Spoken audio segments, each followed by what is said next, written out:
পৃষ্ঠার নং 73।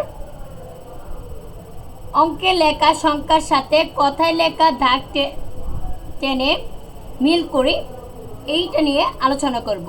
তাহলে সংখ্যা অঙ্কে, সংখ্যা কথায়। তাহলে আমরা অঙ্কে যে সংখ্যাগুলো আছে সেগুলো আমরা চিনি, এবং কথার সংখ্যাগুলো আমরা বানান করে করে কী করব, দাগ টেনে মিল করব। তা প্রথমে আমাদের আছে 2। তাহলে দেখো একটা আমাদের দাগ টেনে মিল করা আছে, দুষ্কর দু রশ্মি 2, এই যে দাগ টেনে মিল করা আছে। এরপর একইভাবে আমরা 5, 1, 4, 7 এভাবে দাগ টেনে মিল করব। তাহলে 5, দেখো এখানে 5 কথায় লেখা কোথায় আছে, প ছন্নবিন্দু আকার ছ 5, দেখো এখানে আছে।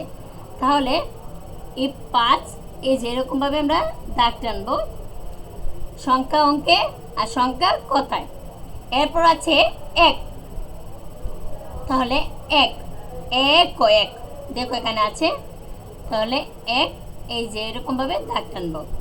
এরপর আছে 4, তাহলে 6 আকার বসিন্ডর 4, এটার সাথে দাগ টানে মিল করব। এরপর আছে 7, ছ আকার ত 7, এটার সাথে এটার মিল হবে। এরপর আছে দেখো 3, তাহলে ত রসিকার তি দন্তান্ন 3, তাহলে এই 3-এর সাথে এই 3 আমরা সংখ্যা অঙ্কে আর সংখ্যা কথায় এটা আমরা দাগ টেনে মিল করব। এরপর আছে 9, তাহলে দেখো এখানে দন্তান্ন উন্দস্ত অ 9 আছে এখানে, এই যে দাগ টেনে মিল করলাম। এরপর আছে 6, ছ উন্দস্ত অ 6, দেখো এখানে আছে 6 উন্দস্ত অ 6। এরপর আছে 10, ধ তালিবাস্য 10, এই যে এরকমভাবে তোমরা দাগ টানবে।